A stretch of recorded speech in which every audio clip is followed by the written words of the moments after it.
मेरे प्यारे बच्चों, एक बार फिर से आपके अपने प्यारे से YouTube channel maths by DK sir में मैं स्वागत करता हूं। मैं डीके सर। टॉपर बैच, जैसा कि आप सभी लोग जानते हैं, 2025 के लिए बोर्ड परीक्षा के लिए बहुत इंपॉर्टेंट है। आज हम लोग लेके आए जैसे पिछला चैप्टर था आपका त्रिकोणमिति के कुछ अनुप्रयोग। आज यहाँ से व्रत चल रहे हैं, ठीक है, व्रत चल रहे हैं। तो व्रत में आज आपको प्रमेय बताएंगे और व्रत किसे कहते हैं ये भी बताएंगे, ठीक है। चलिए पहले देख लेते हैं। देखो ये लिखा गया है कि व्रत है किसी समतल में एक निश्चित बिंदु से समान दूरी पर स्थित बिंदुओं को मिलाने से बनी बंद आकृति को व्रत कहते हैं। आप सभी को पता है कि व्रत में त्रिज्या होती है, ठीक है ना। बिल्कुल ध्यान से समझेंगे, एकदम बिल्कुल कोई दिक्कत वाली बात नहीं होनी चाहिए। हम सारी डिटेल आपको समझाने की पूरी कोशिश कर रहे हैं मेरे प्यारे बच्चों। सभी को पता है कि ये केंद्र होता है, ये आपकी परिधि है, ये आपकी त्रिज्या है। तो केंद्र तथा परिधि के बीच की दूरी को त्रिज्या कहते हैं और आपका ये व्यास होता है बेटा। व्यास क्या कहोगे कि व्रत में सबसे बड़ी जीवा व्यास होती है जो केंद्र से होकर जाती है, ठीक है। जीवा क्या होती है? परिधि पर स्थित दो बिंदुओं को मिलाने वाली रेखा जीवा कहलाती है। बात क्लियर। अब बात करते हैं कि इसी में पूछा जाएगा स्पर्श रेखा किसे कहते हैं। तो मेरे प्यारे बच्चों, अगर कोई व्रत है, ठीक है ना, ये केंद्र है। स्पर्श रेखा का मतलब होता है स्पर्श करना। बात समझ में आ रही?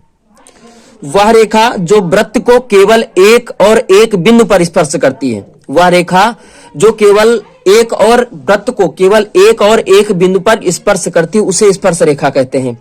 ये आपकी त्रिज्या और स्पर्श रेखा के बीच का कोण हमेशा 90 होता है। ये चीज आप लोग याद रखिए।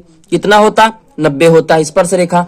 अब एक क्वेश्चन आपसे पूछा जाएगा कि व्रत पर कितनी स्पर्श रेखाएं बन सकती हैं? तो बेटा अनंत बन सकती है। ऐसे भी बना दो, ऐसे भी बना दो, ऐसे मतलब स्पर्श करना चाहिए केवल एक बिंदु पर, अनंत बन सकती है। एक क्वेश्चन पूछा जाएगा। दूसरा पूछा जाएगा त्रिज्या और स्पर्श रेखा के बीच का कोण कितना होता है? वो होता है आपका समकोण होता है बेटा, ठीक है। बात करते हैं छेदक रेखा की। अगर छेदक रेखा की बात कर ली जाए तो छेदक रेखा क्या होता है?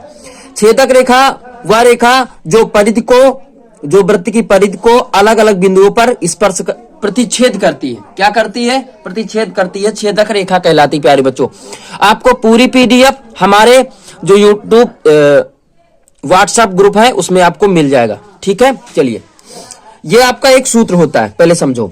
ये अगर ऐसा फिगर आपको मिलता है, देख लीजिएगा एक बार। ये इसमें पीटी की लंबाई पूछता है, तो पीटी का स्क्वायर बराबर आपका होता है एपी यानी पूरी रेखा इंटू बीपी। ऐसे सवाल आपको मिलेंगे बेटा।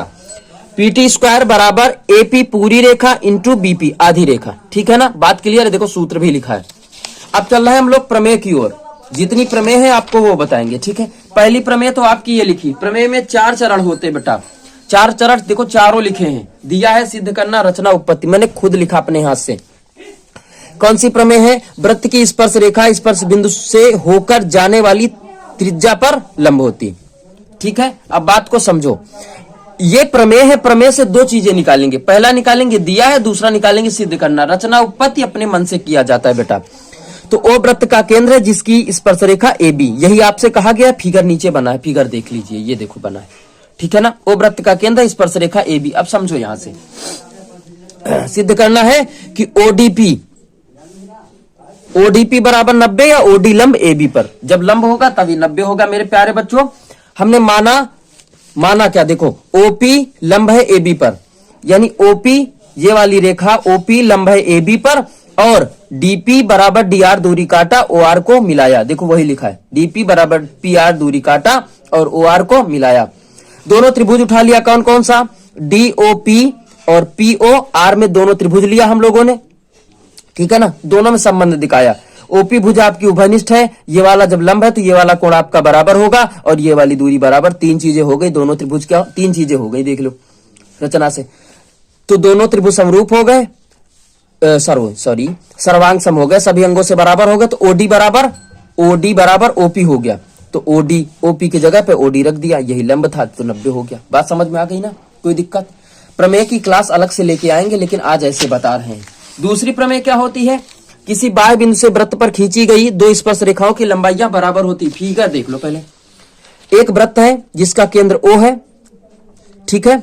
बाह्य बिंदु स्थित P है और स्पर्श रेखा PA और PB है।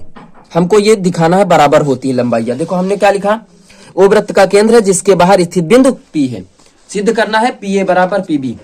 ओ केंद्र वाला वृत्त है, ओ को PA और B से मिला दिया, दोनों त्रिभुज बन रहे हैं, दोनों त्रिभुज ले लिया, POA POB ले लिया। अब देखो इसमें तीन बातें लिखनी, देखो पहली OA बराबर OB जो वृत्त की त्रिज्या बराबर है, OP भुजा उभयनिष्ठ है, ये उभयनिष्ठ है, ये बराबर है और ये इसका कोण का समकोण होता है। देखो समकोण लिखा गया समकोण, दोनों त्रिभुज सर्वांग सम हो जाएंगे सभी अंगों से बराबर, तो AP बराबर BP। बात क्लियर हो गई, यानी PA बराबर PB।